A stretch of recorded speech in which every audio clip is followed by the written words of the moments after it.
So what's the conversation like in the locker room after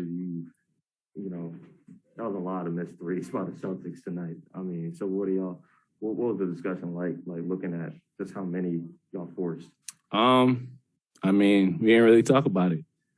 Oh, wow. They did miss it. Oh, wow. Yeah, I mean, we just played it's zone, so it's hard. It's hard to match up. They're good at cutting. They cut a lot.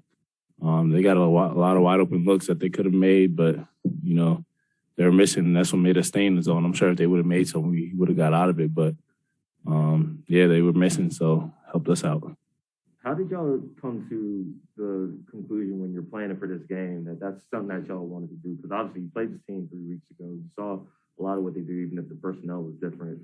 How are y'all so confident about what y'all were doing defensively? I mean, like you said, we've seen it before, recently. So, it's not that, hard to game plan for a team you just played. So, we just kept it the same and did what we had to do. Do you even talk to them, talk to the Celtics about, hey, y'all need to keep this up, or y'all just leave them alone and let them do this? Just leave them alone, man. Let them do their thing and try to win the game.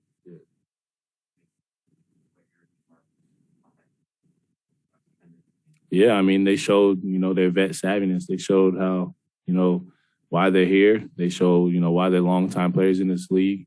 They helped close the game out for us. Big 3 by Bledsoe, big free throws by Marcus. So, yeah, they show what they do best.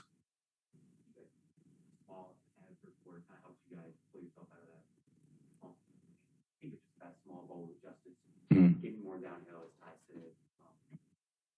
I know your rotations are weird right now.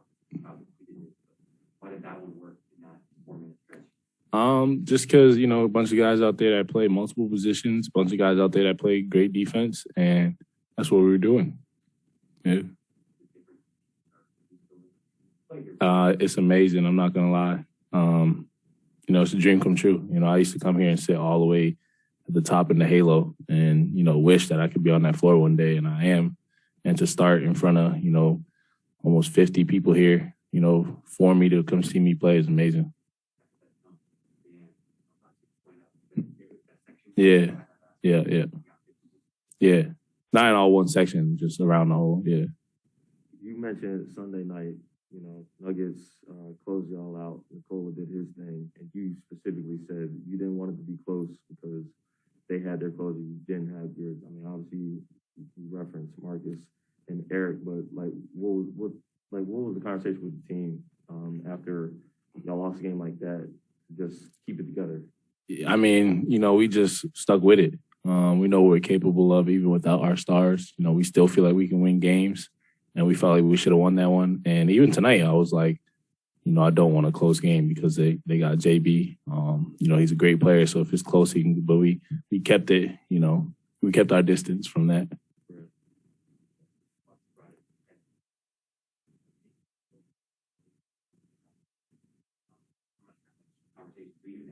Yeah, I mean, today's the first day I met him. Yeah. For sure. He's gonna, transition easy, I'm sure.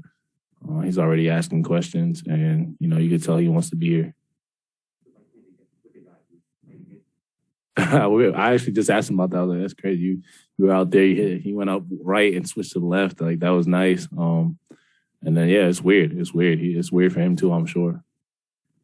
Last night, days running together. Last game, you only had 7 shot attempts. Luke only had 7. Clearly, y'all were a lot more aggressive this time around, like, especially with the roster the way it is right now. How can you make that a more consistent thing? Just making a conscious effort. I think last night was the other night. I got my days, and the other night was tough. It was the second night of a back-to-back. I'm not trying to give any excuses, but it's different. It's different when me and Luke haven't played these type of minutes before consistently like that. And it was the second night back-to-back versus a tough team versus a great player who's been playing well for his whole career, in James Harden. So it wasn't easy. And we had to talk about a few things, figure some stuff out, in ways we can, find better looks for ourselves. And we did a great job of that tonight. So I'm excited, for everybody going forward for sure. You said you and Luke specifically, just two of you? As a team. Yeah, as a team without our stars, we just had to figure out, what we can do to get better looks, more quality looks. Especially with Marcus playing the way he's playing, everybody kind of got to step up, and I think tonight we did for sure. Miriam, you can close this out. Hey, Terance, congrats, man. Thank you. Speaking of back-to-backs, you guys have to fly to Toronto and then fly back, go through customs, come back, and then land of all cities in New York City on New Year's Day. What's your thoughts on that? How are you preparing for that? Haven't thought about it too much yet, but it's going to be tough. We got to face Brooklyn again on the second night of back-to-back. It's definitely going to be tough, but like I said, we believe we can win with the group that we have, so we're going to go out there and fight and, give all we got to get a win. Does that seem like a particularly brutal back-to-back? Yeah, but it is what it is. I mean, they gave us a break. We had Christmas off. We had Thanksgiving off, so can't really complain. Fair. Good. That's a good attitude. Yeah. Yeah, no problem. Thank y'all.